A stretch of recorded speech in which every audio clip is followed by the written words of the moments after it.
The red dot trembled over Lila's chest like a cruel firefly. Daniel Cruz saw it the same second he heard. The slam wood splintering, boots flooding the hallway, a voice barking commands that tumbled over one another. His brain wanted to freeze, but his body kept moving because that's what years of bakery mornings and warehouse double shifts had taught him. When the world shouts, you keep your hands steady, hands where I can see them. Someone yelled.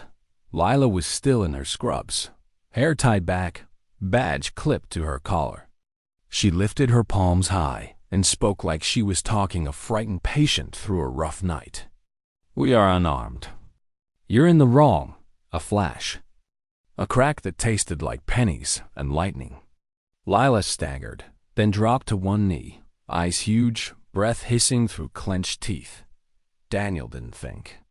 He slid to her side, one hand under her shoulder, the other pressing hard where scarlet was blooming through fabric. Stay with me, he said, voice low, even. Breathe with me, in out. The hallway contracted and expanded like a lung. He counted in Spanish under his breath. Uno, dos, tres, because rhythm is what keeps panic on a leash. Around him, the small rental house on South Tulip Street became a tunnel of flashlights, elbows, and echoing orders. Augusta, Georgia. Outside was quiet. Inside was a storm. Back away from her. The same voice snapped. She's bleeding, he answered, without looking up. You will not touch her until Inez is here. You don't give orders. I'm keeping her alive. He kept pressure and tone exactly right. You want a witness who can talk tomorrow? Get the medics now. For a breathless beat, nothing moved. Then radios crackled. Footsteps retreated. A second beam of light hit the ceiling instead of Lila's face. It wasn't mercy. It was uncertainty men hesitating because someone in their line looked at a husband, holding back a tide, and couldn't decide if this was threat or truth. Lila's lips trembled. Danny, I'm here. He almost smiled. Don't make fun of me for the mess I left in the sink, okay? I'll clean it, Manana. I swear. Her laugh was a thin exhale, but it was still a laugh. Daniel felt the smallest piece of his spine unlock. The medics finally pushed through the blue wall. A woman's voice, clear and capable. We've got you. Ma'am. A gloved hand replaced Daniel's. He shifted just enough for the bandage. Stayed close enough for Lila's eyes to stay on him and not the ceiling dot as they lifted her. A young officer near the door swallowed and tried to make himself invisible behind his badge. Daniel tracked the ones who wouldn't meet his gaze. He wasn't built for violence.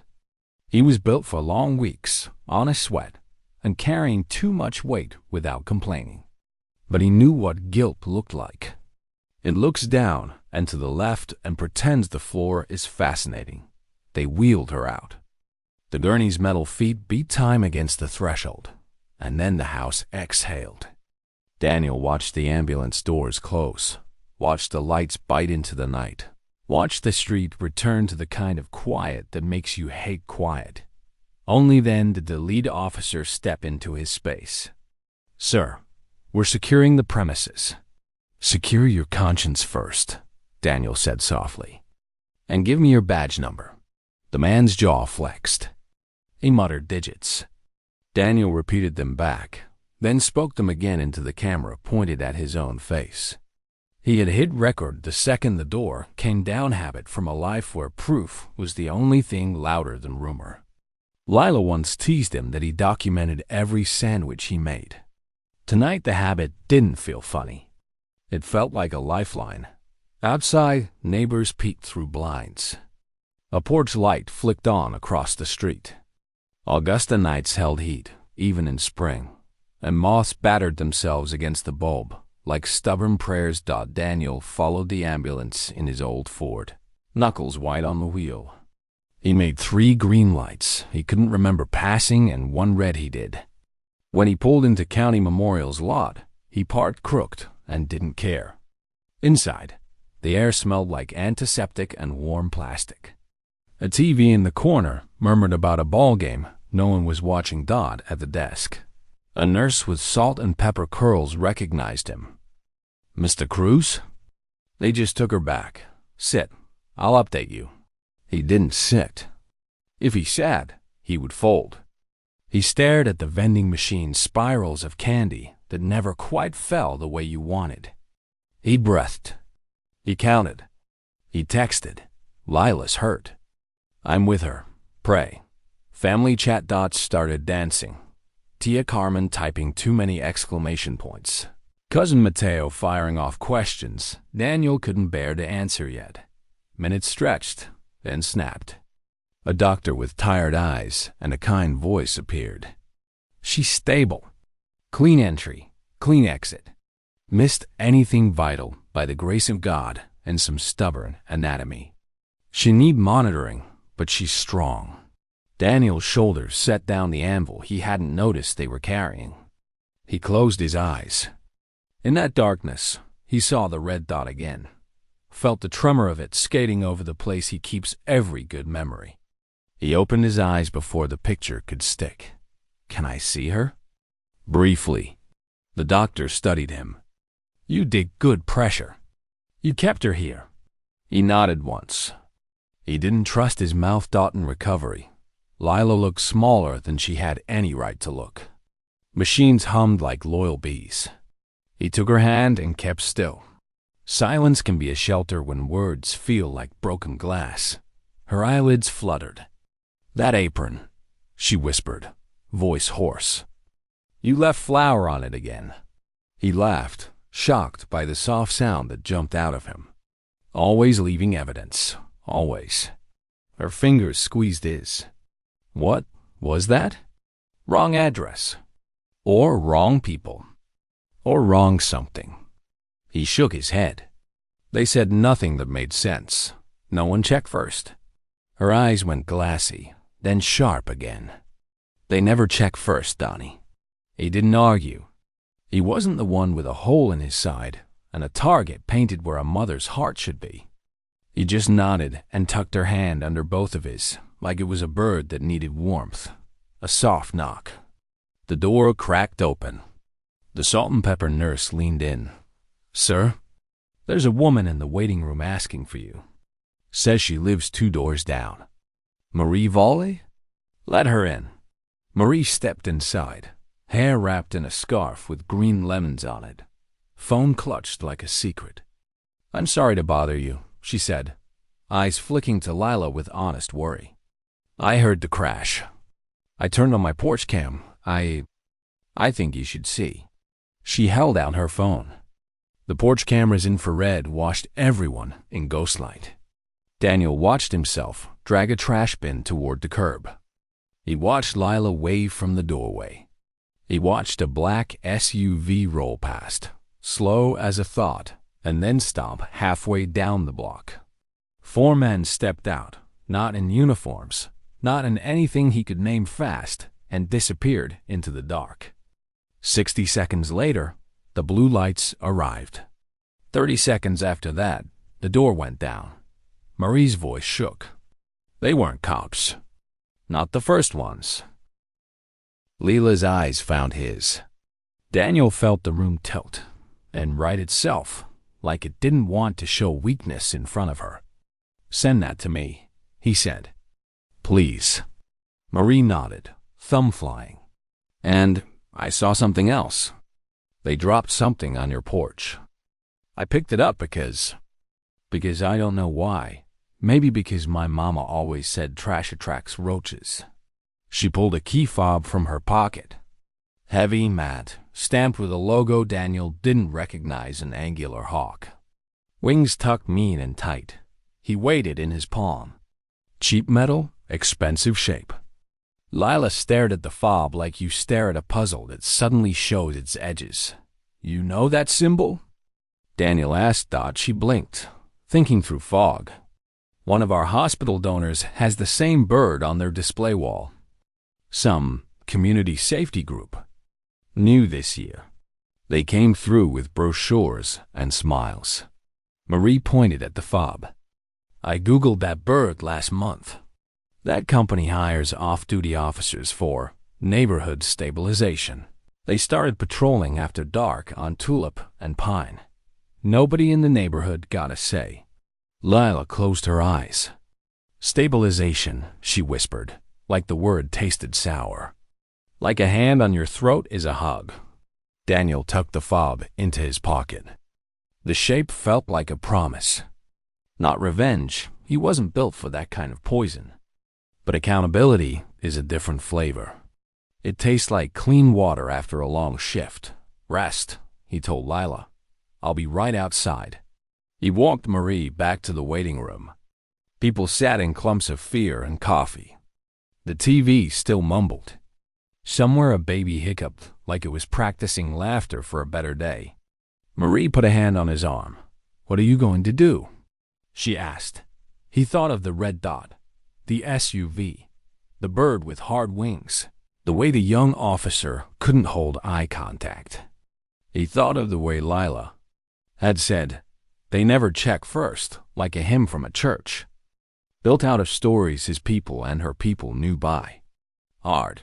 I'm going to tell the truth so loud it sounds like a heartbeat, he said. And I'm going to make it impossible to look away. Marie nodded slowly, eyes shining. If you need anything, I will. He managed a tired smile. Tonight you already did more than enough. She left. Daniel sank into a plastic chair at last, elbows on knees, phone face up on his thigh.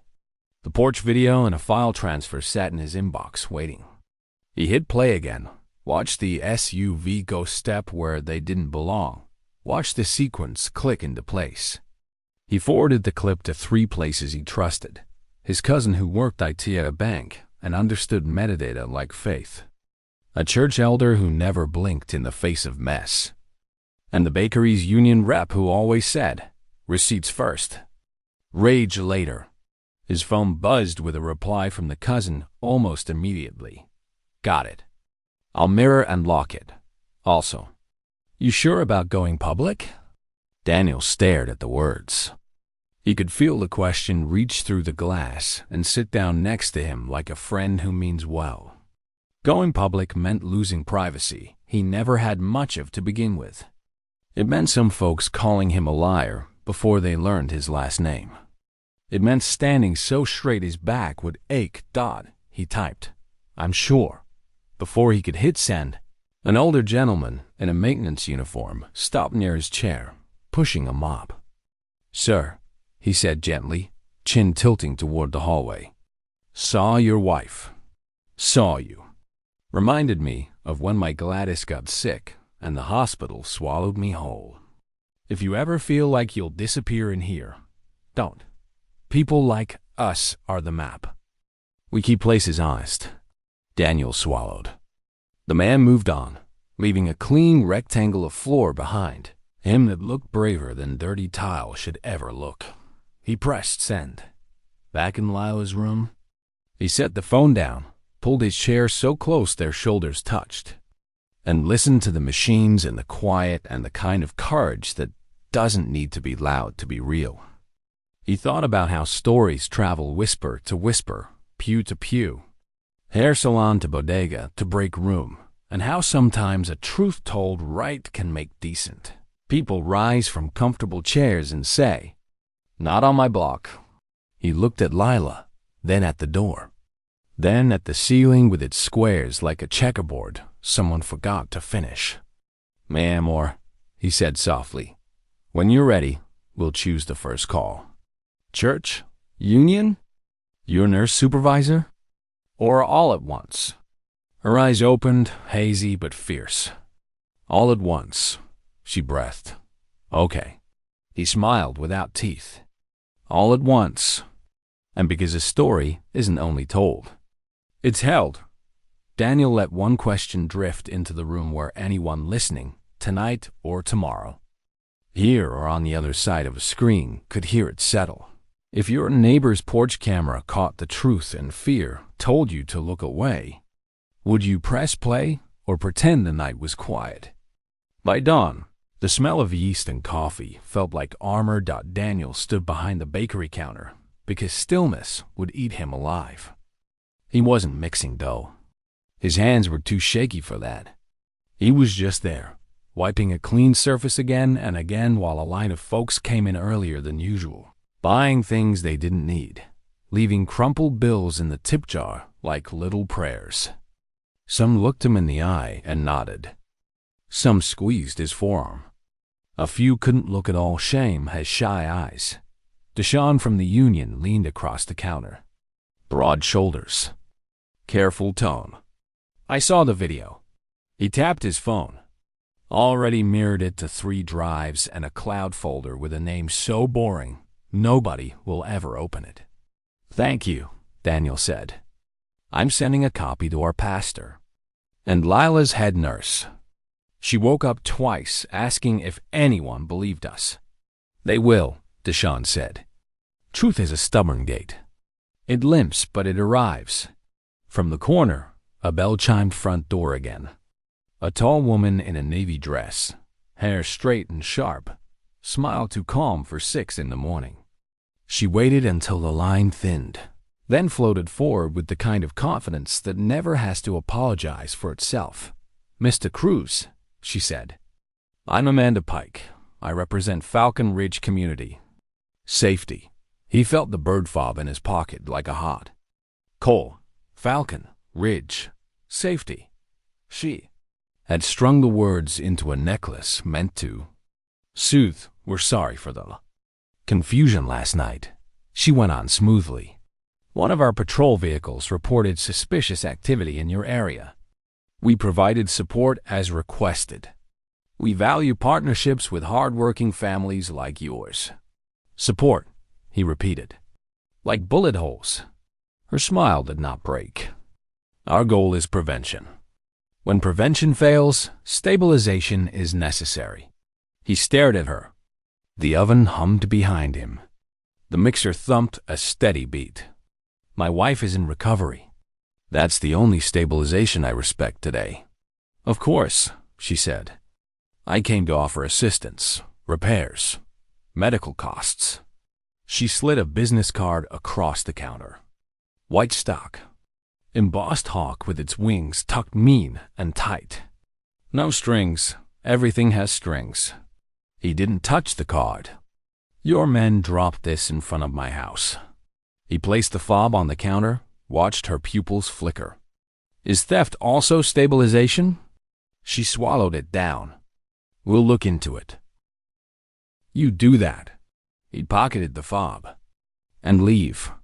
Amanda's smile thinned, then recovered like a gymnast, sticking a shaky landing. I admire your composure. But be smart. Online attention invites complications. People misunderstand. Rumors hurt. Rumor hurts less than silence, he said. Silence steals air. Her eyes cooled. We prefer cooperation over conflict, Mr. Cruz. Coffee on me? She laid 2 shiny gift cards next to the untouched business card. Neighbors appreciate gestures. Neighbors appreciate truth. He slid the gift cards back. We're fresh out of fear-baked pastries today. The smile finally cracked. She took a breath, nodded once, and left. The bell above the door chimed twice, once for out, once like a warning. Deshaun let out a low whistle. That was a snake with a scarf. Daniel exhaled for what felt like the first time in an hour. She's the kind that smiles right into a storm and calls it weather. He checked his phone. A new message from an unknown number sat like a stubborn thought.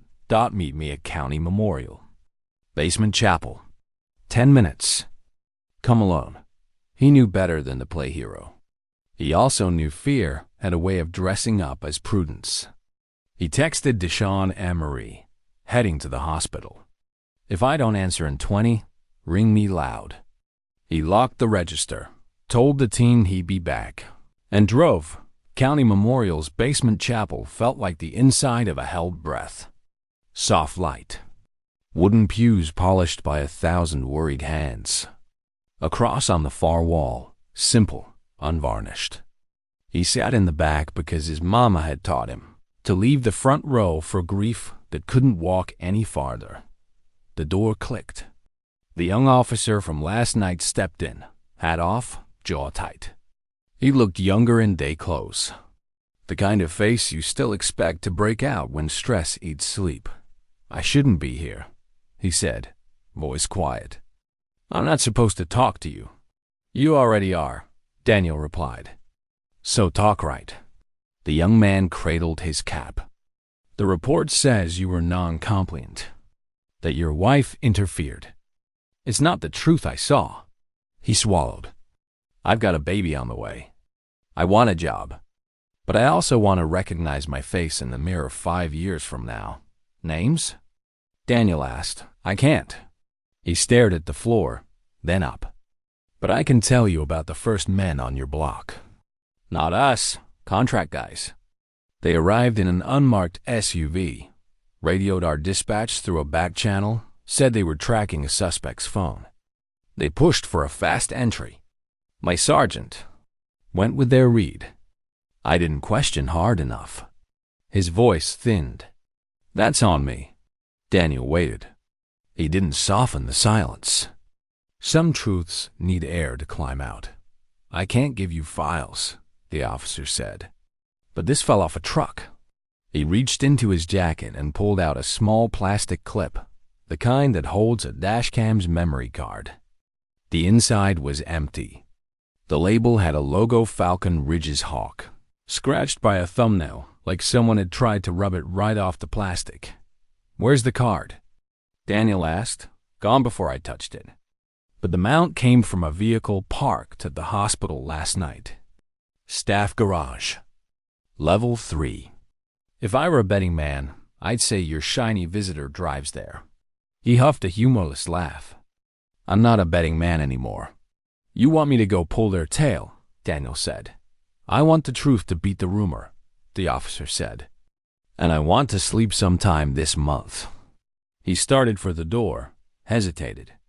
"Keep your head on a swivel. And don't try to be brave where bravery looks like a dare. Live long enough to tell the story, right?" He left. The chapel swallowed the click of the latch.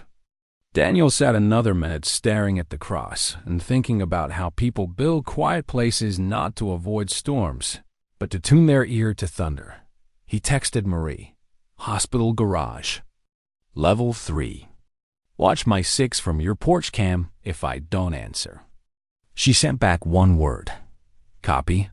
The garage was all concrete echo and tire hiss. Level 3 smelled like dust and brake pads. Daniel walked slow, pretending he had lost his car, thumb worrying the hawk fob in his pocket. He pressed the button. Nothing. He pressed again longer. A chirp answered from the far corner, faint but cocky. He followed the sound to a white van with a magnet sign slapped on the door. Hightower Janitorial. The letters were too clean for a work van. The tires were new. The rear windows were tinted deep enough to hide a church choir. Daniel did not touch the door. He circled, casual, like a man counting parking spots. Beneath the bumper, a black box sat wired to the frame, a tracker the size of a wallet, blinking a patient little light. He crouched to tie a shoe he wasn't wearing just to get a better look. Another chirp. Footsteps. Voices. He stepped into the next lane, slid between 2 SUVs, and watched in the side mirror. 2 men, one in gray slacks, one in a polo with the hawk tucked small near the collarbone like a secret. Amanda Pike again, heels stabbing tiny verdicts into the concrete. "I told you to stash that van elsewhere," she said, irritation tight around the edges. "Hospitals have cameras I don't pay for." Polo guy shrugged. New lot was full. "No excuses," she said. She hit the fob. The van chirped. "We're already doing damage control at the bakery." Daniel lifted his phone. He didn't need a zoom. He just needed faces and the way their mouths formed certain words. He caught Amanda popping the van's rear door, revealing shelves that didn't hold mops, case boxes with training aids stamped blandly. A row of body armor hanging like empty ribs. and a lockbox the size of a bread loaf with a keypad he could open in his sleep if he were the man they hoped he wasn't. He slid back, breath shallow. He didn't need to play detective. He needed to stay alive and keep receipts. He snapped, backed away, and took the stairs down, 2 at a time. As he hit the ground floor, his phone buzzed.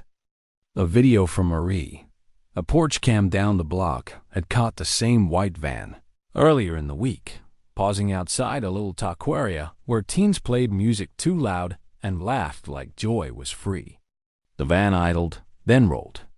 A second later, a patrol car crept into frame, slowed, and flicked its spotlight across brown faces. Nobody got out. The message was there anyway. He sent the new clip to Deshaun and the pastor with one line: patterns or ladders. Climb. He reached Lila's room, rehearsing calm he didn't feel. She looked a shade stronger, color easing back under her skin like dawn sliding under blinds. The nurse adjusted a line and smiled at him with that quiet competence that holds a whole floor together. Visiting hours are your hours, she said. Nobody here is policing love. He sat, took Lila's hand, told her about the bakery, about Amanda and the chapel and the van with its shiny lie, editing the sharpest edges off the parts that might cut her healing from the inside. Lila listened. She didn't ask for reassurance. She asked for details. You got faces? I did. You got names? Working on it. She closed her eyes, then opened them steadier. I'm not a crusader, Danny. I'm a nurse who pays bills and aches in her lower back by Friday. But I'm not here to roll over either. We share what we know. We keep it clean. We ask good people to stay good when it's inconvenient. He nodded. Our church meets tonight. Pastor said he'd give 10 minutes. Take 15, she said, a hint of a grin. And bring Marie, and bring the maintenance gentleman, the one with the brave mop. People trust the ones who clean messes. He laughed softly. I love you, I know. Her fingers squeezed his. Keep telling me until it drowns out last night. He stayed until her breathing evened. Out in the hallway, he texted the group chat.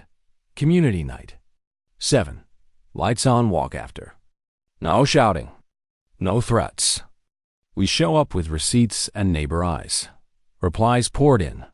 The barbershop owner with a heart the size of a church. Miss Juanita from the daycare, whose voice could hush a storm. Coach Rivara. The bakery crew? Deshaun. Marie with her lemon scarf. Even the young officer from the chapel. Message simple as a heartbeat. I'll be nearby. Not in uniform. At sunset, the block looked different. Porch lights glowed. Mothers buckled toddlers into strollers. Men in work boots arrived still dusted with drywall and grit. Someone rolled a speaker onto the sidewalk and set it in low jazz, not a rally. A grandmother in a floral dress pushed a walker past Daniel and patted his arm. We keep each other, she said, like a rule. Pastor kept it short. God loves light, he said. Predators do not. He lifted the phone high. Flash on. Document. Don't dramatize. If your hands are shaking, hold each other's hands. They walked not yelling, not daring, just present. At the corner, a white van turned, saw them, and rolled on. At the halfway point, Lila called Daniel from her bed. He put her on speaker. She didn't give a speech. She just breathed into the phone, slow, calm, alive. The whole block adjusted to her rhythm, like a choir finding the right key. And because a story doesn't just happen, it asks. Daniel let a quieter question land between porch and pavement. The kind that sits with you after you turn your screen off. When fear tells a neighborhood to close its curtains, would you switch on your porch light or pretend the dark is safer? He already knew what kind of neighbor he wanted to be. Back home, after the walk, someone had left a small box on Daniel's stoop. No label. No note. Inside, Wrapped in brown paper sat a dashcam card. Not from a van, this one was standard issue, police grade, stamped with a serial number that made his chest tighten. He did not plug it in. He did not even breathe near it. He slid it into a clean evidence bag Deshawn had brought, sealed it, snapped a photo, and texted the young officer a single word. Received. 3 dots. A pause. Then, use it right. Daniel locked the door, checked the windows, and sat at the kitchen table under the soft hum of the tired ceiling fan. The hawk fob lay next to the sealed card like a before and after. He thought of the maintenance man's line. People like us are the map, and understood it better now. Maps don't shout. They just show you how not to get lost. He turned off the lights, left the porch lamp on, and let the block rest in its own small glow. The morning after the walk, the neighborhood didn't look the same. It wasn't fear that changed it. It was the weight of everyone finally looking at one another instead of past. Porch lights still burned, even under daylight, like a quiet rebellion refusing to be switched off. Daniel stood on the steps of Mount Olive Church, holding a paper cup of coffee gone lukewarm. Around him, the smell of fried dough and cinnamon from the bakery drifted through the breeze, mixed with the faint rust of the city waking up. He could hear children laughing 2 streets over. That sound ordinary, unbroken, felt sacred now. Deshawn arrived with a duffel bag slung over one shoulder and a grin trying to hide exhaustion. "We got traction," he said. 3 local pages picked up the walk. Hashtags climbing. People asking who organized it. Daniel sighed. "That's good. But it's going to bring noise, too." "Noise means folks are listening," Deshawn said, unzipping the bag. Inside, printed photos, screenshots, the video stills of Amanda Pike by the van. "I printed the receipts old school. When digital fails, paper stays." They walked into the church basement, now doubling as a war room. Folding tables lined with laptops and chargers. A whiteboard scribbled with names, arrows, and times. At the center, Pastor Isaiah leaned on his cane, reading something on a tablet. "I got a call from City News," the pastor said. "They want a comment. They'll spin it if we don't." His gaze cut sharp and kind. "You ready to speak, Daniel?" Daniel hesitated. "I'm not an activist, Pastor. You're the man they kicked the door in on," the pastor said, voice quiet but steel under velvet. "That makes you qualified." Daniel nodded slowly. "Then I'll speak. But not for me. For Lila." As if summoned, his phone buzzed. Text from Lila. "They're calling it a misfire. They're clearing the men. Hospital just got a statement from Falcon Ridge lawyers." He handed the phone to the pastor. "They're already rewriting it." The pastor looked up. "Then we rewrite louder."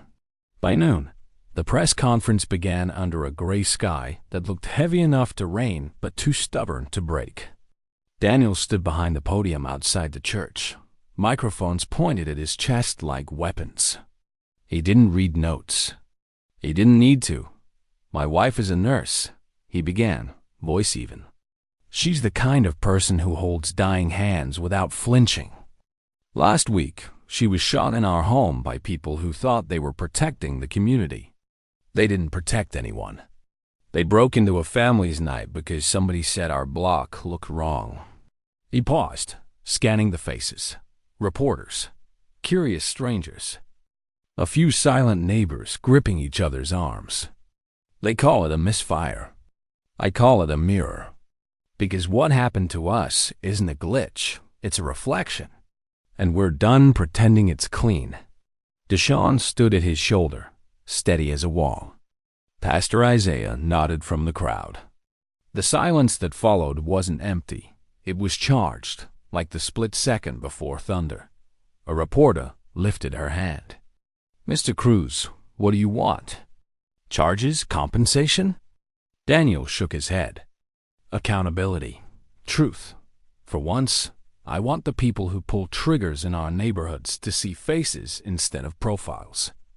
We're not case numbers. We're names, voices, lives that taste like coffee and rent and Sunday mornings. Another question came sharper. Are you accusing Falcon Ridge of negligence?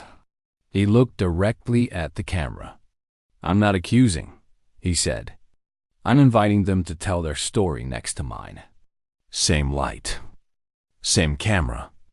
Let's see which one blinks first. The murmurs turned into scribbles of pens. Behind the reporters, a few community members cheered softly. One woman lifted her phone and went live. Within an hour, the video would spread far beyond Augusta. By nightfall, it would hit 1 million views. That evening, Daniel returned to the hospital. Lila was propped up in bed, a soft blanket over her legs, her hair braided by a nurse who had clearly done it with love. You look strong, she said, watching the replay on her phone. You even had that jawline thing you do when you're serious. He laughed. If we make it out of this, I'm running for city council. Just kidding. Don't joke, she said gently. You'd win. Before he could reply, a knock sounded. The young officer, the one from the chapel, entered quietly, plainclothes again. His eyes flicked around the room before landing on Daniel. I brought something, he said. You didn't get this from me. From his pocket, he pulled a flash drive. The dashcam from the SUV, copy of the real file. The one not in the report. Daniel took it carefully. Why? Because they're scrubbing everything by morning. My sergeant's been paid. So have half the city council. Falcon Ridge funds their re-election ads. You didn't hear it from me. He started to leave, then turned back. And Mr. Cruz, when this goes public, they'll dig into you. Every debt, every unpaid parking ticket, every argument. They'll smear your wife. Be ready. Lila's voice was calm but fierce. They can dig. All they'll find is truth with tired feet. The officer nodded once, respect in his eyes. Good luck. That night, the flash drive sat between them on the kitchen table, next to 2 untouched plates of reheated dinner. The only light came from the TV, muted on a news channel already looping Daniel's speech. He opened the laptop, plugged it in. A single file appeared, fr_suv_cam_047.mp4. He clicked. Play. The footage showed the street. The SUV slowing. Men stepping out, moving fast, precise. No police lights. No announcement. Just weapons raised. A voice off camera. This the address? Confirmed? Another answered, yeah, same name. Move in. Then static. The frame shook. A flash. A scream. The video ended there. Daniel sat back. Layla's eyes were wet but steady. You can't unsee that. No, he said. But we can make sure no one else has to wonder. He sent copies to 3 trusted contacts, his cousin, a reporter from City News who had once covered a wrongful arrest story, and Deshawn. Then he closed the laptop, shut his eyes, and whispered a prayer that sounded half like hope, half like warning. Outside, a car idled too long at the curb before pulling away. The neighborhood had grown eyes, and not all of them were friendly. Lila reached across the table, taking his hand. We're already in it, she said softly. Might as well finish the story. He squeezed back. We will, but careful. They'll hit back. They already did, she murmured. And I'm still here. By midnight, the video had leaked. Someone, probably the reporter, uploaded it to a platform with the title, Body cam leaked from Community Safety Unit, unarmed couple shot in wrong address raid. Within hours, the internet caught fire. Comments flooded in. This looks like a militia, not police. Falcon Ridge? They work my neighborhood too. Who funds them? Justice for the Cruzes. The video hit 500,000 views before dawn. City officials issued a brief statement. "We are aware of an incident under review." The same sentence they'd used for 10 years. 10 different names at sunrise.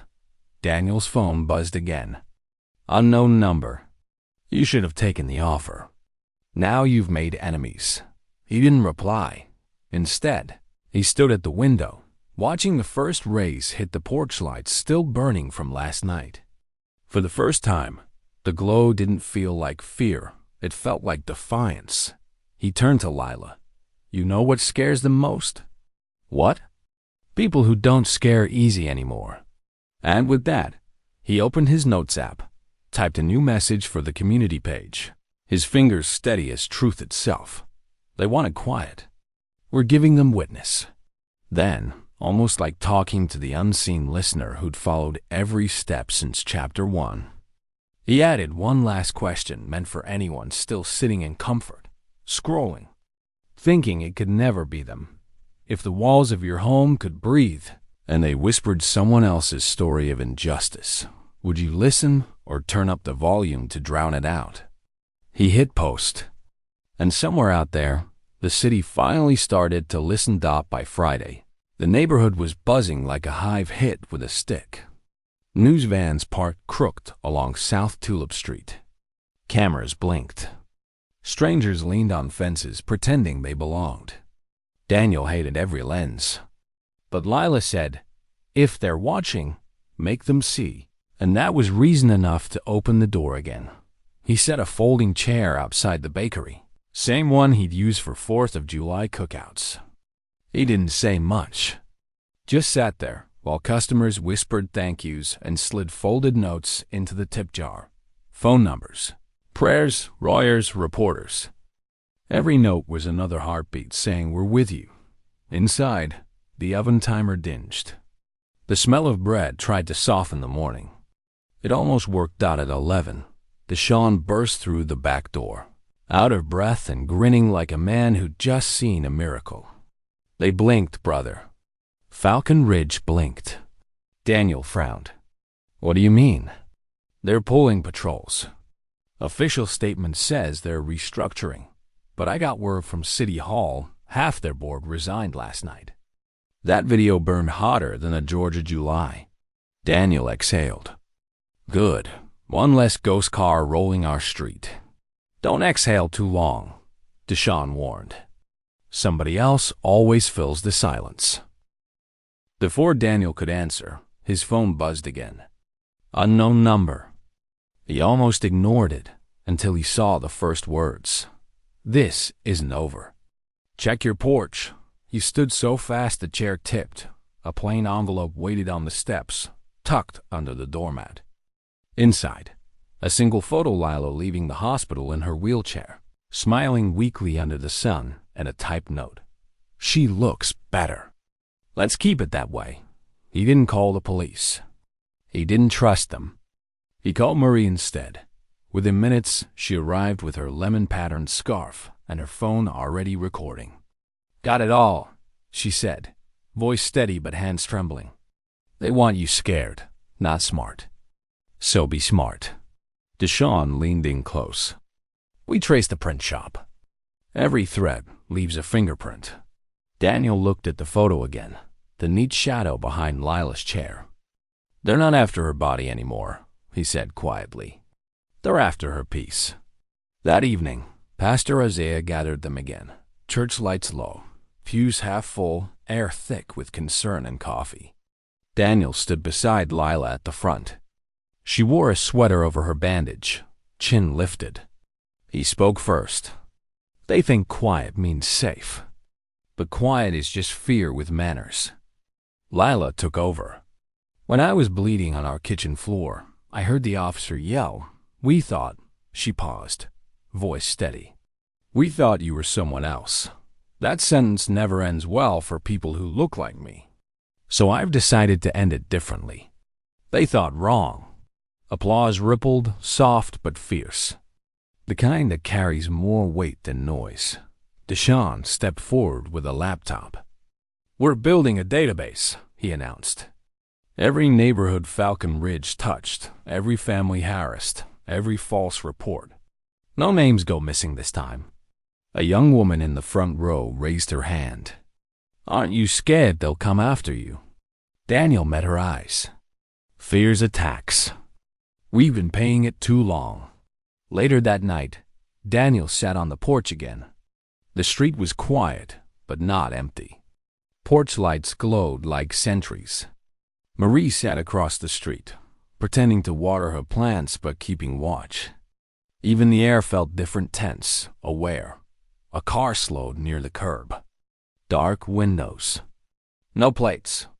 Daniel's hand tensed on the armrest. Then the window rolled down. A voice he recognized. The young officer from the chapel. He parked, stepped out, palms open. Easy. Just me. Daniel nodded once. You got news? Yeah, the officer said, lowering his voice. Internal Affairs got the dashcam you leaked. They're pretending it's incomplete, but the State Bureau's stepping in. You've stirred something real. Good, Daniel said. But listen, Falcon Ridge wasn't just local security. They were tied to federal grants, subcontractors, money that disappears when sunlight hits it. You keep pushing, you'll find names that don't like daylight. Daniel smirked. Then I'll bring a bigger flashlight. The officer smiled, weary but proud. You remind me of my old man. He used to say, when they teach you to be silent, learn to hum. He looked down the street. Keep humming, Mr. Cruz. At home, Lila sat at the kitchen table sorting through the letters people had sent, some with money, some with words that meant more. She looked up as he came in. You're shaking, she said. Just cold, he lied. She reached across the table, took his hand. No, that's not cold. That's anger pretending to be weather. He chuckled. You always see through me. That's the deal, she said softly. You fight.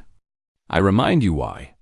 2 days later, a package arrived from an address Daniel didn't recognize. Inside, neatly wrapped in brown paper. Another hawk fob. This one crushed in half, and a note handwritten in messy ink. You don't know who to trust anymore.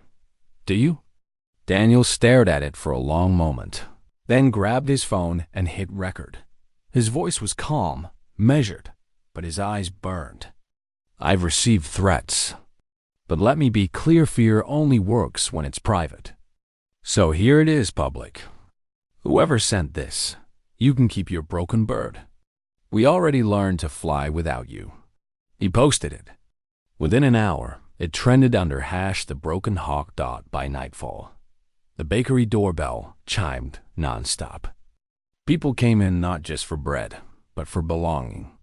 An old man dropped a $10 bill and said, For the porch lights. A teenage girl whispered, My mama cried watching your video. A police officer, different precinct, left a note. We're not all blind. Outside, someone painted a mural on the wall, a red hawk shattering into feathers that turned into people's faces. It wasn't beautiful in the traditional sense, but it was alive. Daniel stood in front of it, wiping sweat and flour from his hands, and realized something heavy but hopeful. They hadn't won peace. They'd earned witness. And sometimes that's the first step. As the moon rose, Lila joined him outside, leaning gently on his arm. They might still come, she said quietly. They might, he agreed. But they'll find us ready. She smiled, eyes glinting under the streetlight. You ever notice how fear and courage sound the same at the start? It's just breathing through it that makes the difference. He nodded, pulling her close. Then we'll keep breathing. From somewhere down the block, kids laughed again. Hi, I'm broken, human. Daniel looked toward the night sky where porch lights stretched like a constellation.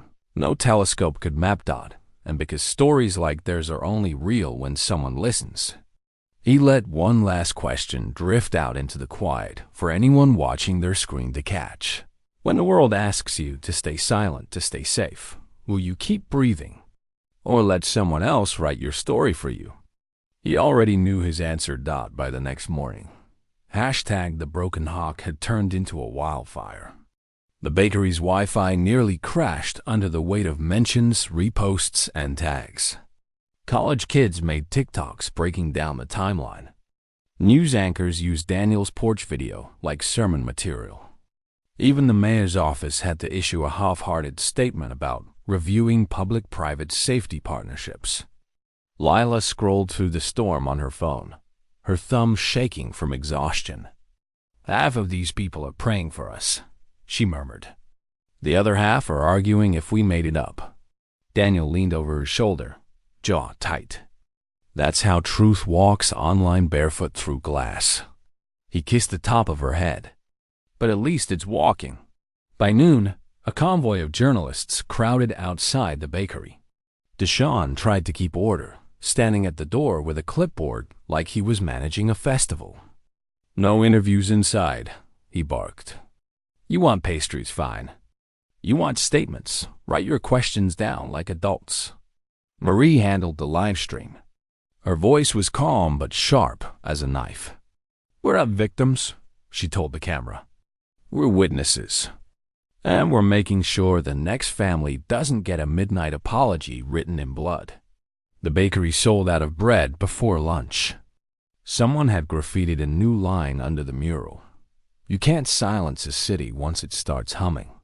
At 2 p.m., Daniel's phone rang. The caller ID read Amanda Pike. He let it buzz 4 times before answering. "Mr. Cruz," her voice coiled smooth and cold. "You've made quite a spectacle. You mean I told the truth? You've endangered good people. You've twisted a tragic mistake into a witch hunt. Do you really think the internet will protect you?" "No," he said. "But it remembers. And that's enough." "You're reckless," she snapped. "Do you know how many livelihoods your crusade could ruin?" Daniel almost laughed. "You mean the ones built on fear?" Silence on the line. "Then, you're in over your head. Walk away, and maybe you'll still have your peace." He hung up. Deshaun whistled from across the room. "She's shaking." I could hear it from here. Daniel exhaled slowly. "Good. Means she knows we're not backing down." That night, the city gathered, not at the church this time, but outside City Hall itself, an ocean of people holding candles, phones, photos of Lila. The square pulsed with quiet determination. Daniel stood at the edge, not on stage, not leading, just part of the crowd. Lila couldn't be there physically, but her voice played through the speakers. Pre-recorded that morning, "We don't want revenge. We want to stop counting names. We want to go home without explaining why we deserve to be safe in it." The crowd answered with a hum that built into a low, rising chant. It wasn't shouting. It was steady. 1,000 voices carrying the same rhythm. Home. Safe. Truth. Daniel's throat closed. For the first time since the raid, he felt something larger than fear move through him, something like gravity. Something like belonging. The peace never walks alone. At 9:17 p.m., someone threw a bottle. It shattered near the courthouse steps. Police tensed. One wrong move, and everything could have collapsed into chaos. Daniel stepped forward before anyone else could. He picked up the broken glass, raised it high so everyone could see, and said through the mic, "Not tonight. We came to build, not burn. Let them be the fire. We'll be the light." The chant returned, louder, steadier. Home. Safe. Truth. Back at the house, the porch light still glowed. The street was calm again, too calm. Lila sat by the window, eyes on the curtain. "They're still out there, aren't they?" Daniel nodded. "Probably. Watching. Waiting for us to make one wrong move. Then, we don't give it to them." He smiled softly. "That's my girl." She pointed toward his laptop. "Show me the emails again, the ones from the families in other states." He opened a folder. Dozens of messages. From Detroit, Phoenix, San Antonio, Raleigh. Stories of wrong houses, false alarms, mistaken suspects. Different cities, same language of pain. These are the receipts, Lila whispered. Every one of them. He nodded. We'll gather them all. Name by name. Street by street. She looked at him with quiet pride. You started this with a porch light. You realize that? He shrugged. Maybe. But the porch light just showed what was already hiding in the dark. The next morning, they woke to a knock. When Daniel opened the door, it wasn't Amanda. It was the young officer again, eyes ringed with sleeplessness, but carrying something new in his hand. A folder stamped with the city seal. They're calling an inquiry, he said. Public hearing. You'll testify. Daniel blinked. Me? You and your wife, the officer said. They want you on record. Falcon Ridge's contract is up for renewal. The city needs to hear what really happened. Daniel looked past him to the street, where neighbors waved from their porches. Marie was already live streaming, smiling through tears. The mural shimmered behind her like a flag made of courage. He took the folder. We'll be there. The officer nodded. You'll make enemies. Daniel smiled. We already did. Now let's make history. That evening, Lila sat with her journal open, handwriting looping steady despite the faint tremor in her wrist. What are you writing? Daniel asked. She smiled. Notes for my testimony. And something for us. Like what? She looked up. You ever notice how some fights don't start with anger but with love? You love something so much, you refuse to see it die quietly. Daniel nodded. That's exactly what this is. Lila reached for his hand. Then promise me one thing, Danny. No matter how this ends, don't let them take your kindness. That's the first thing they try to steal. He pressed his forehead to hers. They can't take what we've already shared. Outside, the night hummed again. Not sirens. Not gunfire. Just live crickets, street lights buzzing, the soft wind brushing through magnolia leaves. And in that moment, Daniel finally realized something simple, something true. The fight wasn't about being loud. It was about not letting anyone else define silence. He looked out at the row of porch lights, hundreds now, stretching down Tulip Street like a runway for hope. And because every story in this series began with a question, he left one more hanging softly in the air. When the fire in your feed becomes a spark in your street, will you scroll past or step outside to hold the light? He already knew his answer. The day of the hearing arrived heavy with humidity, like even the air was holding its breath. Augusta City Hall stood wrapped in cameras, news vans, and curious faces pressed against the barricades. The marble steps looked cleaner than they had in years scrubbed for show. Not conscious, Daniel adjusted his tie in the reflection of a car window. He hated ties. They always felt like polite ropes. Lila, in her pale blue dress and soft scarf, smiled at him with the calm of someone who'd already survived the worst thing imaginable. Remember, she whispered, they can't intimidate peace. He nodded, squeezing her hand. And they can't cross-examine truth. Inside, the council chamber buzzed like a beehive before a storm. The committee sat in a perfect row of polished faces. The mayor, a few council members, one police chief pretending not to sweat, and two Falcon Ridge executives seated like statues. Amanda Pike was one of them. She looked immaculate, gray suit, pearls, the hawk pin glinting at her lapel. Her smile was surgical. When Daniel and Lila entered, Amanda didn't flinch. She simply tilted her head, like studying insects under glass. The moderator cleared his throat. Mr. and Mrs. Cruz, thank you for your cooperation. Please state your account for the record. Daniel rose. He didn't bring notes. He didn't need any. He began quietly, voice steady. On March 18th, around midnight, we were home. My wife had just come back from the hospital. Her shift ended late. We were cleaning up the kitchen when the door came down. He looked directly at Amanda. No warning, no warrant, just shouting. And then the sound I'll hear for the rest of my life. A few people shifted uncomfortably. Someone coughed. He continued. They said they were helping police, but none wore badges. None gave names. They shot my wife. Then they realized their mistake and walked out like it was a wrong delivery. He paused, long enough for silence to grow teeth. I serve my country. I pay my taxes. I run a bakery. I help my neighbors shovel their driveways, and somehow, I'm still treated like an intruder in my own home. He turned to the audience, not the panel. Every person in this room deserves to sleep without wondering if the door is next. That's all we want. Not headlines. Not pity. Just peace that doesn't expire when the news cycle does. When he finished, Lila rolled forward. The room softened when she spoke, her tone quiet but unbreakable. I'm not angry, she began. Anger burns fast. I'm awake. And being awake means I can't close my eyes again and pretend this was an accident. She pulled a photo from her folder, one of herself in the hospital bed, tubes and all, and set it on the table. This, she said, is what a misfire looks like. A reporter's camera clicked.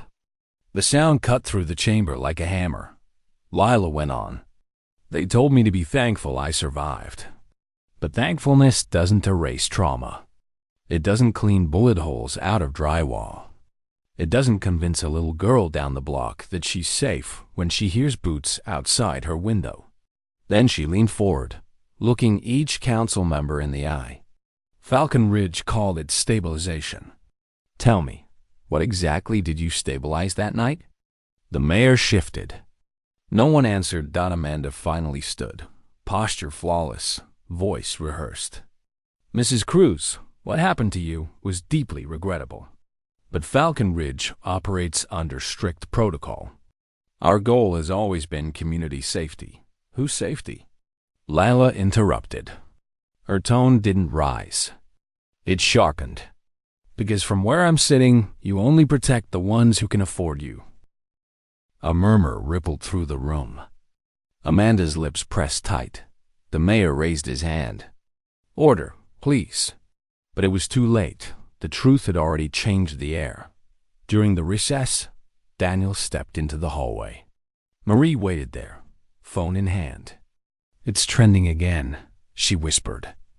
500,000 watching live. You broke the wall, Danny. He looked at the closed doors. Let's see if the wall stays down. From behind, Deshaun joined them with a file. Leaked memo, he said. Falcon Ridge billed the city for 12 raids they never reported. All in minority neighborhoods. One line says collaboration pending renewal. You know what that means. Daniel's heart thudded. Kickbacks. Deshaun nodded grimly. And maybe worse. When they returned to the chamber, the mood had shifted. The council whispered in panic. The city attorney looked pale. The mayor cleared his throat again, eyes darting between the leaked pages in front of him and the camera lenses recording every blink. Effective immediately, he said carefully. Falcon Ridge's contract is suspended pending full investigation. Amanda's jaw locked. Her smile shattered into something sharp and human for the first time. She stood abruptly, gathering her papers, muttering something about defamation. Lila watched her go, then whispered, You can't sue the sun for shining. The audience applauded, not wild, not chaotic. Just steady, rhythmic, like heartbeat, and justice finally found the same tempo. That night, back home, the porch light burned brighter than ever. The mural on the bakery wall, someone had added Lila's face beside the red hawk, her eyes fierce, her hand raised, palm open. Underneath, the new words read, Peace isn't quiet, it's earned. Neighbors brought food, hugs, and too many questions. Reporters called. Strangers donated online. But in between it all, Daniel and Lila found moments of stillness, cups of coffee that stayed warm, laughter that didn't break halfway through at midnight. Daniel stepped outside, phone buzzing with notifications. He opened one last message from the young officer. "You did it. The truth's in daylight now. Don't stop. Others will need your map." Daniel typed back, "We'll keep it open for them." He looked down the street, every porch light glowing like a candle held against the dark. He turned toward the camera by the door, his camera, still recording since that night, and said softly, not for the internet, not for the news, but for the listener who'd followed every breath of their story. When they ask how change starts, tell them it's a single house that refuses to turn off its light. He paused, letting the words hang like dust in sunlight. Then he smiled, the kind of smile that comes after surviving everything, designed to break you, and whispered one final question, the one that carried the weight of every chapter before it. When justice finally knocks, will you open the door or pretend you don't hear it? He already knew his answer, and this time, so did the whole city. The news broke before sunrise. Every major outlet carried the same headline, in one variation or another. Falcon Ridge collapses amid scandal. Augusta couple sparks national investigation. Daniel watched the coverage on a small TV above the bakery counter, coffee untouched. The anchor's voice was steady, but every word felt surreal. They mentioned his name, Lila's, their street. They even played a clip of her testimony, her voice calm, her eyes unflinching. Outside, cameras still lined the block, but something was different. They weren't chasing chaos anymore. They were chasing truth. Deshaun arrived first, grinning wide. "Brother, you're trending higher than the mayor. They called you the man who made silence blink." Daniel shook his head. "I'm not a headline. I'm just tired." Deshaun clapped his shoulder. "Then rest. You earned it. But know this, you didn't just win a hearing. You cracked a wall people thought couldn't break." At the hospital, nurses stopped Lila in the hallway to hug her. Someone had taped a printed photo of her testimony beside the break room coffee pot with a note, "Courage served daily." Her supervisor handed her a letter. "You're cleared for light duty next week," she said, "but only if you promise to take it slow." Lila smiled. "I'll take it slow when the world does." When she returned home that evening, Daniel was sitting on the porch with Marie and the young officer, the one who risked everything to tell the truth. He looked thinner, but lighter, the kind of man who'd finally slept a full night. "You good?" Lila asked, leaning on the railing. The officer nodded. "Transferred. Different division. Real badge, real oversight. Guess the system's learning to blush." Daniel chuckled. "Good. Maybe it'll learn to breathe next." The following weekend, the city held a community fair at the park. Music, food, laughter. What began as a neighborhood watch gathering had turned into a celebration of witness. Children painted murals on long sheets of paper. One showed a house with a glowing porch light surrounded by people holding hands. Underneath, in careful marker strokes, a child had written, "We don't hide anymore." When Daniel saw it, he had to turn away for a moment. Lila touched his arm. "You okay?" "Yeah," he whispered. "Just didn't think we'd ever get to see peace in daylight." She smiled. "Peace isn't a day. It's a practice." That night, they sat together in the kitchen. The table was covered with letters, hundreds from across the country. Families from Texas, Illinois, Florida. Nurses, teachers, parents. All writing the same thing in different words. "Your story gave me courage." Lila opened one from New Orleans. It was from an elderly woman who'd lost her son years ago to a similar mistake. The letter ended simply, "I thought no one would ever say it out loud. Thank you for turning on the light." Lila folded it carefully, her hands trembling. "Danny, this is the part no one tells you about justice. It doesn't stop when you win. It echoes. Daniel nodded slowly. Then we make sure it echoes clean. 2 weeks later, they got an invitation from a civil rights organization in Atlanta. Come speak at the conference. Share what you learned. Lila hesitated. I'm not a speaker. I'm just a nurse. Daniel smiled. Then tell them what a nurse knows, that healing hurts before it helps. They went. The hall was packed, lights warm and low. When Lila stepped up to the mic, Daniel stood at the edge of the stage, watching her find her rhythm. My husband and I never asked to be symbols, she began. We just asked to be safe. But when you shine a light, you don't get to choose where it spreads. So if our porch light reaches you, turn yours on too. Applause thundered through the room. Some people cried. Some stood. The sound wasn't just approval. It was recognition. That night, back at the hotel, Daniel couldn't sleep. He walked out onto the balcony.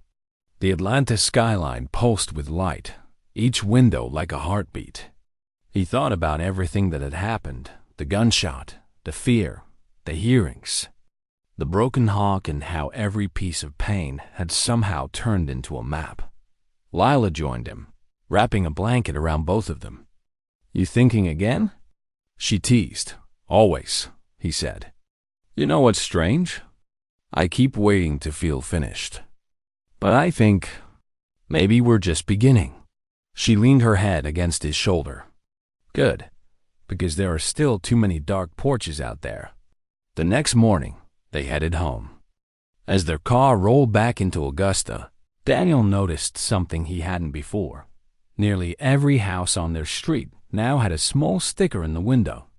A porch light drawn in yellow, with 3 words underneath. We stay awake. Marie waved from her garden. The officer honked as he passed in a patrol car. Deshaun shouted from the bakery window. Oven's hot. Bread's ready. Lila laughed, eyes wet. You think this lasts? Daniel looked down the street. The mural, the lights, the neighbors who refused to hide again. It will if we keep choosing it. That evening, after dinner, they stood on the porch. The sky bruised purple and gold. The first fireflies flickered between the magnolia branches. Daniel turned to Lila. You remember what you said that night in the hospital? About ending the sentence differently? She nodded. They thought wrong. He smiled. Yeah, they thought we'd stay quiet. They stood together as the streetlights blinked on. One by one, like applause that never ended. Before going inside, Daniel faced the small camera still mounted above the door, the same one that caught the first raid, still blinking red.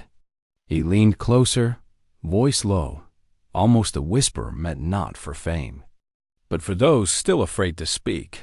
If you ever wonder whether one voice matters, remember this street. He paused. The sound of night soft around him. Justice doesn't shout forever. Sometimes it just keeps humming until everyone remembers the tune. He looked out at the glow of Tulip Street, every porch light alive, every house awake, and let the story breathe one last time, leaving a question not just for the audience, but for the nation watching from behind their screens. When the echo of truth finally reaches your door, will you add your voice or wait for silence to return? He already knew his answer. And now, so did everyone else. The calm didn't last. It never does. 2 months after the hearing, Augusta was back to its rhythm: church bells, bus brakes, laughter spilling from the barbershop on Elm. But beneath it all, Daniel felt a pulse that wasn't peace. It was watchfulness, the kind that lives in the corner of your eye. Lila called it the quiet after the storm. Deshaun called it the eye of the next one. Daniel just called it too soon to exhale. The bakery had become a symbol. People came not just for bread, but for courage. Someone had even put a sticker on the door, where truth is served warm. But with fame came shadows. That morning, Daniel found an envelope slid under the door. No name. Inside, A photo of him, taken from across the street, carrying flour sacks. Underneath, scrawled in red marker, "Heroes bleed too." He stared at it for a long time, Joe said. Then he folded the photo neatly, placed it in the trash, and turned on the ovens. Fear could wait. The dough couldn't dot by noon. Reporters were back, different faces now. National outlets, clean suits, and questions sharpened like knives. "Mr. Cruz, what's your next move? Have you been approached for political office? Do you believe your story represents the struggle of minorities nationwide?" He answered none of it. Instead, he said the same line he told himself in the mirror every morning. "I'm a man who runs a bakery. The rest is your headline, not my life." Still, the cameras followed him home.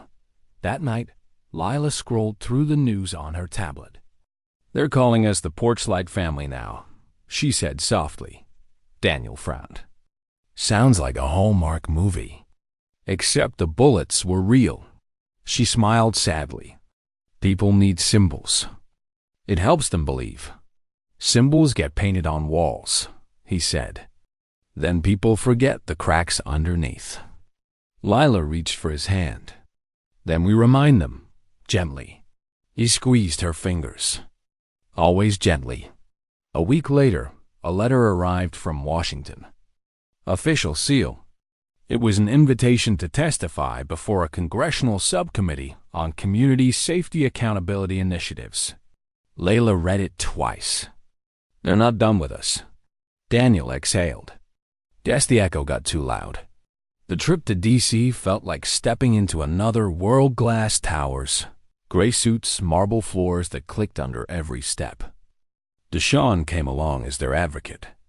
Marie watched the bakery. The young officer, now sergeant, called before they left. "You're doing more than this city ever could. Don't let them turn you into a prop," Daniel promised. "We'll speak plain." When the hearing began, the room was colder than any church, brighter than any courtroom. Rows of politicians leaned forward with expressions rehearsed in front of mirrors. Cameras buzzed softly in the back like bees hungry for scandal. Lila spoke first. Her voice didn't waver once. "We're not here for pity. We're here because people like us keep ending up in the wrong line of fire. If you can write laws that send men through our doors, you can write ones that keep them from pulling triggers."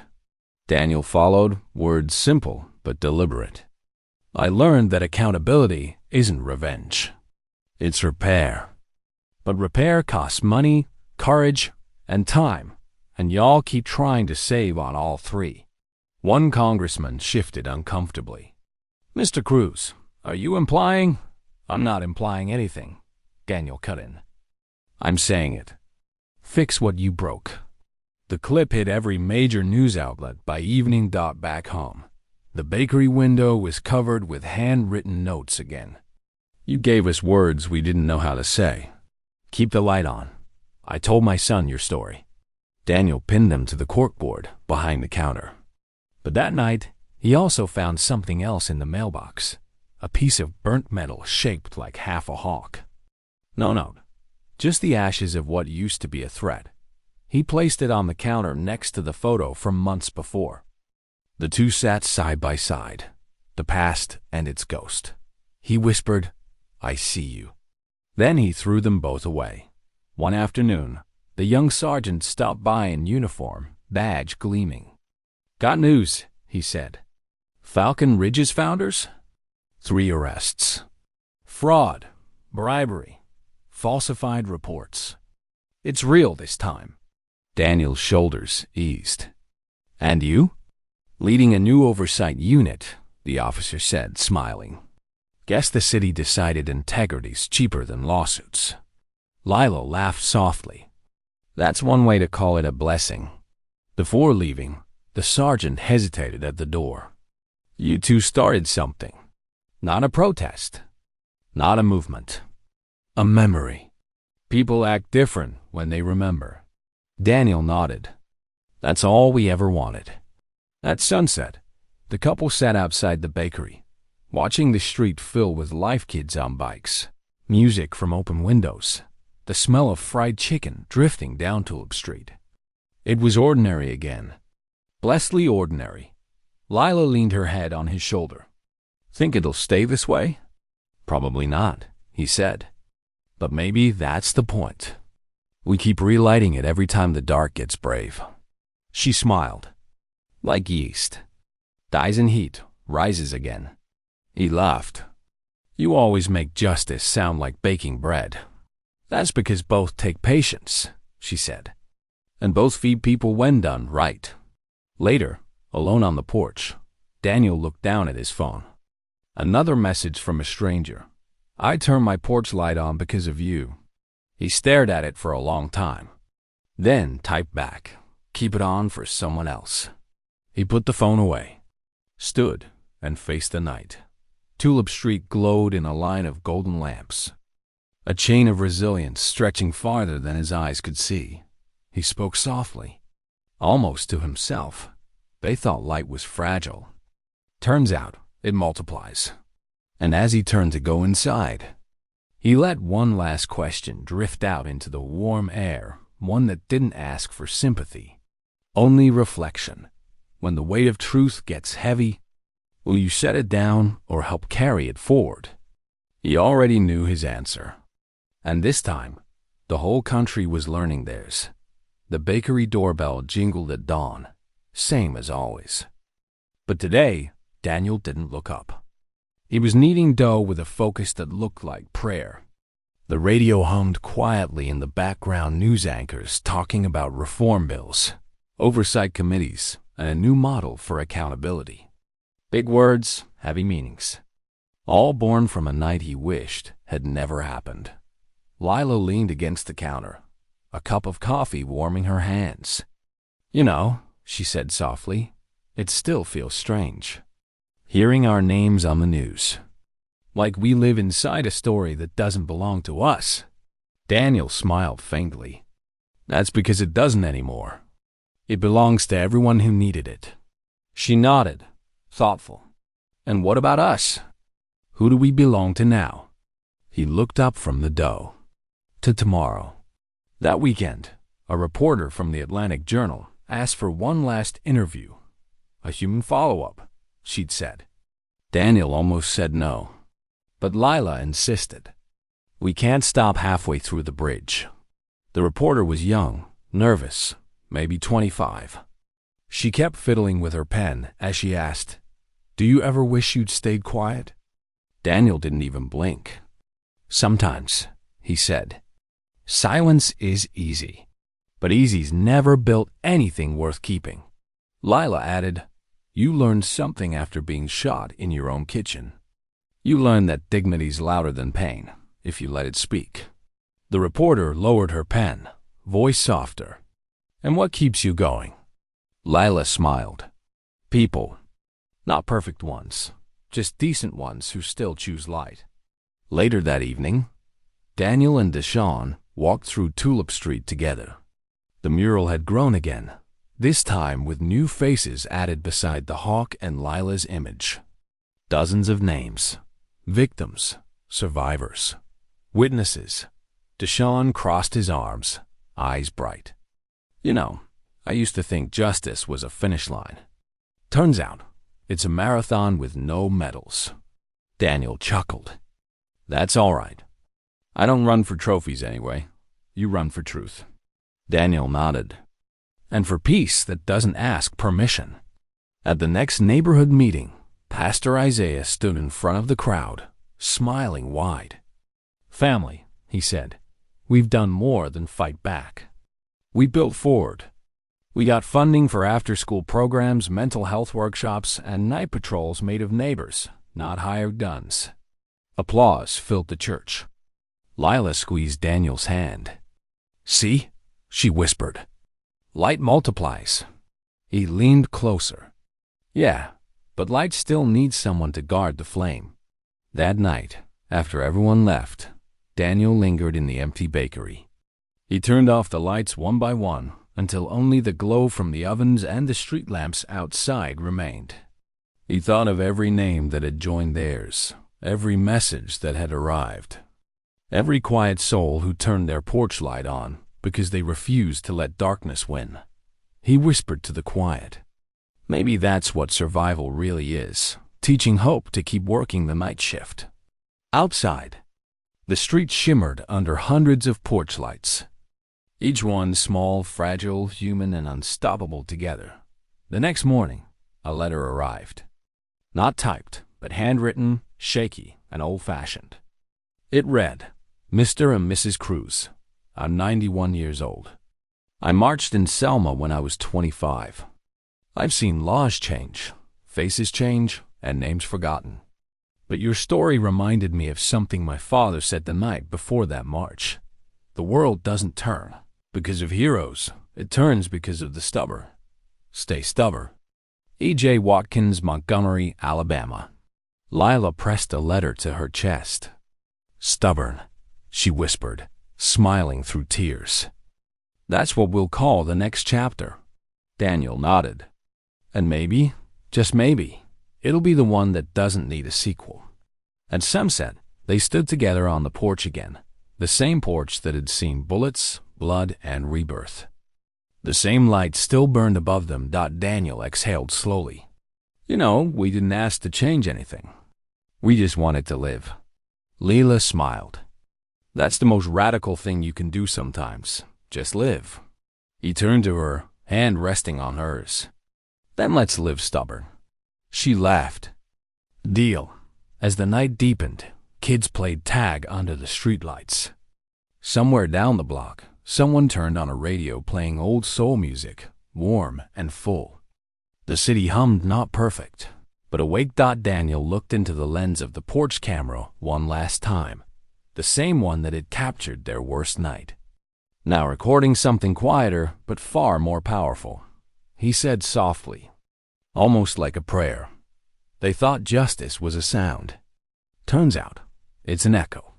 And it's not fading anymore." Then he asked the question that had followed him since the beginning, no longer in anger, but in hope. When the world finally starts to listen, will you speak truth to join it or whisper comfort to forget it? He already knew his answer. And for the first time, the whole world seemed to answer back. A full year had passed since the raid on South Tulip Street. But for Daniel and Lila, time no longer moved in months. It moved in lessons. The bakery still opened at dawn, ovens humming like old friends. The mural on the side wall had faded in the Georgia sun, but the colors hadn't lost meaning. Every morning, someone still stopped to take a photo, to touch the painted light bulb, to whisper something under their breath. Sometimes, Daniel pretended not to see it. Other times, he let the sight humble him. That spring morning, the smell of cinnamon filled the air. A school bus rumbled by, children waving at Lila as she swept the front steps. She waved back, smiling. Her limp was barely noticeable now.